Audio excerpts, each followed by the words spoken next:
Hey guys, welcome back to our urban homestead. My name is Chelsea. We are obviously back in the kitchen, and today I'm going to show you how to dehydrate hash browns for long-term storage use. I have about, I have 6 potatoes cut up that were starting to go, or not cut up, they were starting to go bad, so I peeled them and I have them soaking in a pot of water. Going to be using my food processor. If you do not have one, a box grater works just fine as well. This is just easier and quicker, but use what you have. And it's on the shredding disc.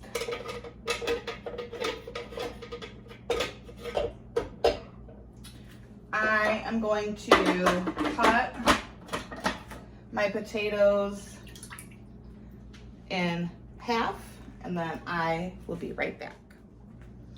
All right, the potatoes are shredded in half long way, and that is just so they fit into my food processor a bit better. I'm gonna get these shredded up. Once my bin is full, I'm gonna dump that into a pot of cold water. Just like I mentioned in my canning potatoes video, it's pretty important to try to get some of the starch out for 2 reasons when you're dehydrating your potatoes.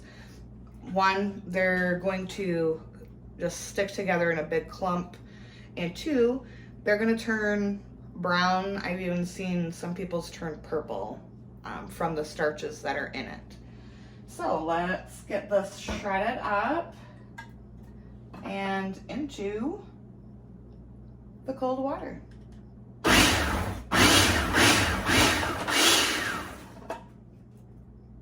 I'm just gonna do these 2, and then I'll finish it off camera.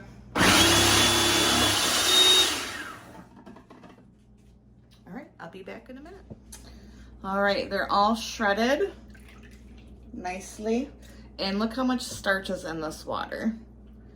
That is what you don't want to be on your potatoes when you go to dehydrate them. There are 2 different ways you can dehydrate your hash browns. One is just soaking them and then dehydrating them. And then the other is the method that I'm gonna do, which is blanching and then dehydrating. I prefer this method because when you go to rehydrate your potatoes, they just have a much better texture and they rehydrate quicker. I have done it both ways. I absolutely did not like the non-blanched hash browns. They took forever, and the texture was not very good. So this is the method that I use. All right, I'm gonna strain these, run some cold water over them, and get a pot of water on the stove to boil.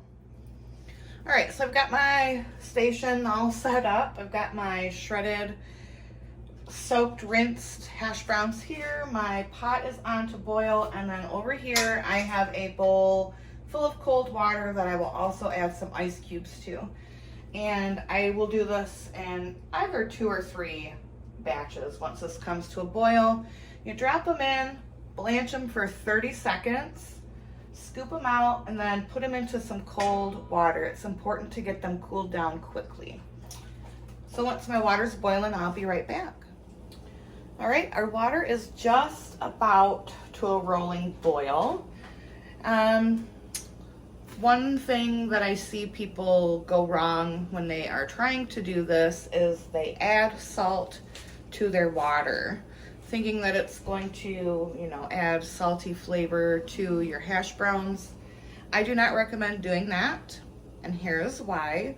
That salt, I don't care what kind of salt you use, it's going to change the color of your potatoes when they're dehydrating, and they're gonna look weird and not appetizing. So I just recommend sticking with plain water and seasoning them when you go to cook them up. Okay, so now be careful. Don't be burning your fingers dropping these in. And 30 seconds is all these need to blanch, because look, I mean, they're very thin, so they're not going to take any time to cook up a bit.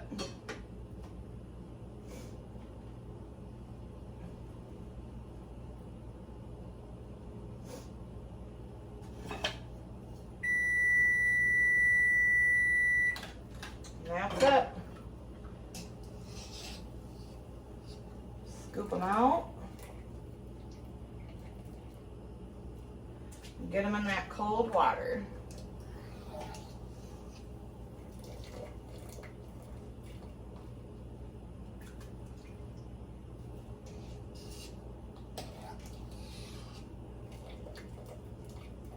I can never get all of them out. I need to get one of those I don't even know what they're called. It's like, I think it's called a spider or something. It's kind of like this, only it's like a spoon.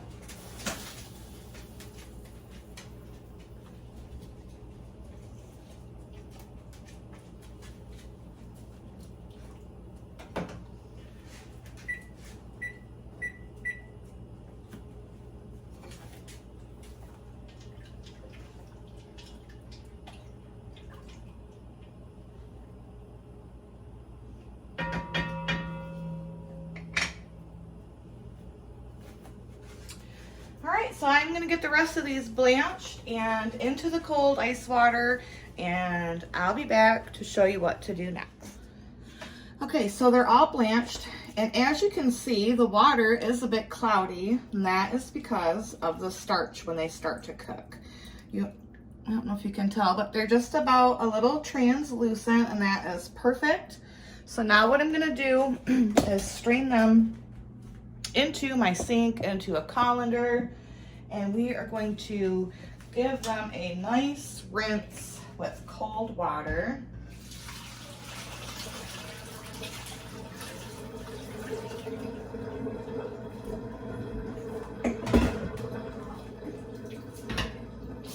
Just to get any,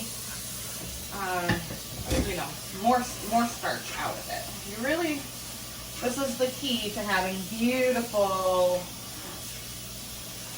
hash browns.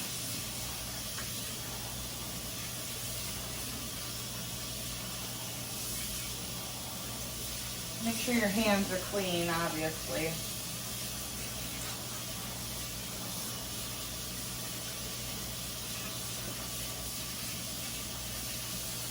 This step is important, rinsing them after they have blanched, because like I said, there is still some starch content in them. And if you want them to not stick together once you go to dehydrate them, rinsing off any extra starch that you can is really crucial.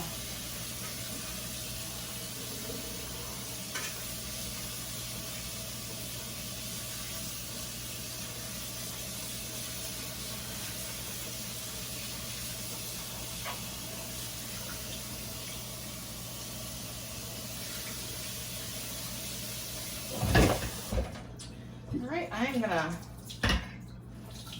drain these. I'm trying to just push some of the water out.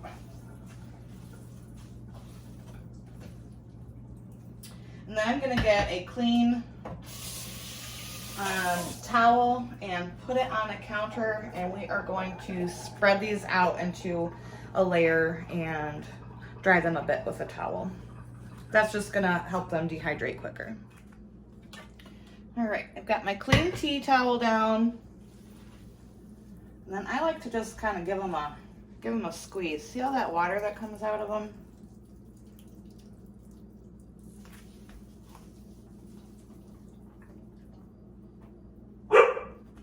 Shh.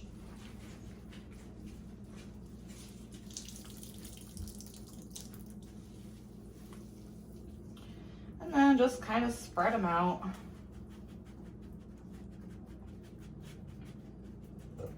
All right, so I'm gonna do that and I'll be right back.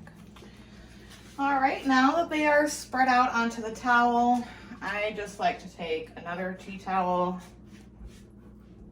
and just kind of pat them dry.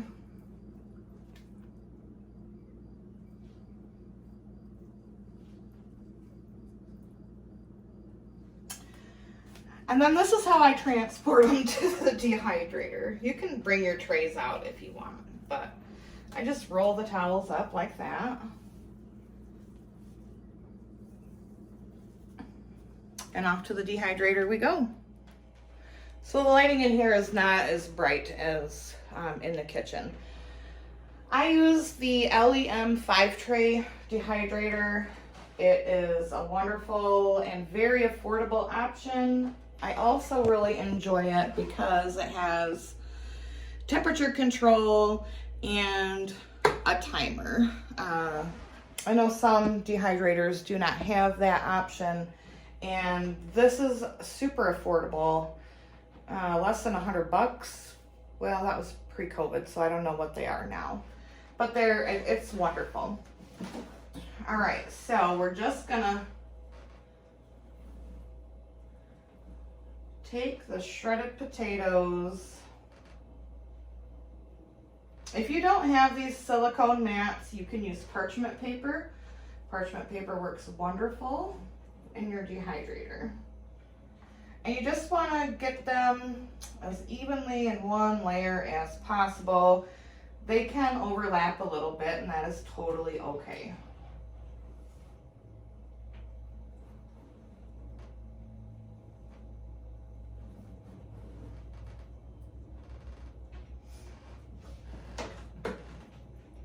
These are going to dehydrate at 125 degrees for 6 to 8 hours. So I don't know if, because it's afternoon now, so I don't know if I will finish this video tonight or in the morning. We will see.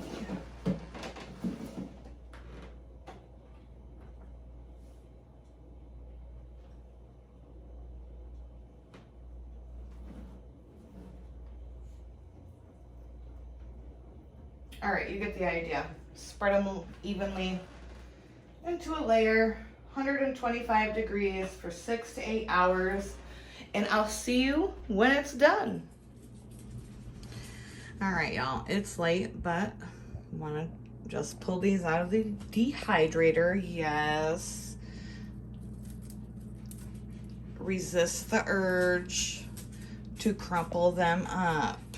Resist the urge. We're going to let these cool for about 10 or 15 minutes. It's very important that these cool down completely from the dehydrator. And I'll be back. Don't crumple them up. Do not do it. Okay, we're back. And what we're not going to do is make fun of my fabulous evening attire. It's late, you guys, but I wanted to get this video finished. So, there's that. All right, so after these have cooled for about 15 minutes, you really want to make sure that they are, they need to be cool. Now, there's two ways that you can store these. You can put them in a mason jar, or you can do like I do and put them in a Food Saver bag. Please resist the urge. I know it's hard. Resist the urge when you see like them clumped up like this. Don't break them. Don't break them up. I learned the hard way. If you break them up, they're just gonna be like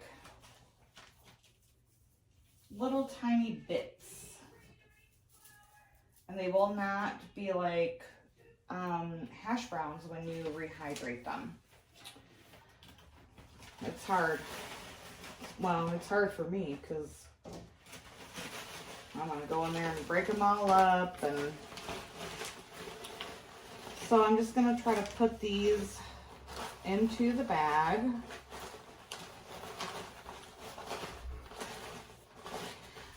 And once I have all 3 trays in here, I'll meet you back. So see you in a minute. All right, got our bag. And look how nice and beautiful. They're not discolored. They're not like brown or anything. So if you have not had success with dehydrating hash browns before, I definitely recommend you try my method.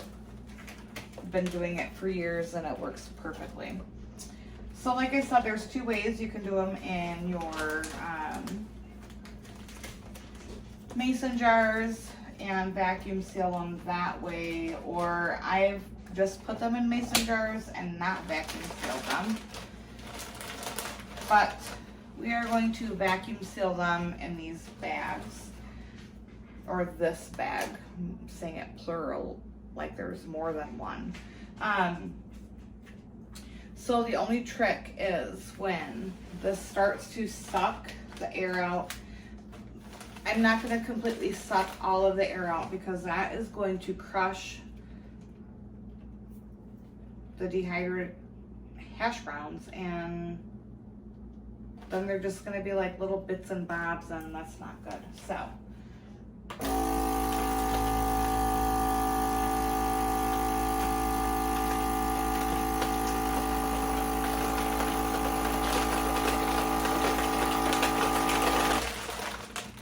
once it just starts crunching, and I'll show you what it looks like in a minute.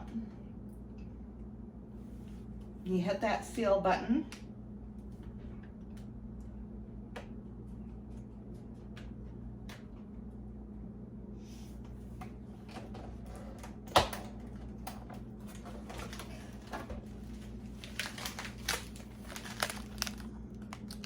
And here you have it. Shelf stable hash browns, just like fresh made. To rehydrate these, or to, if you want to go to cook these, all you'll do is put them, you want to just soak them in water for maybe 30 minutes if it takes that long, and then fry them up as you would a fresh potato, fresh hash browns. Pretty simple. So thank you guys so much for watching. I really hope that this helped answer some of your questions.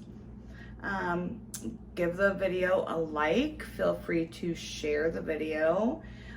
If you have not subscribed, please consider doing so. Even though I'm in my night moo-moo, I'd appreciate the subscribe anyway.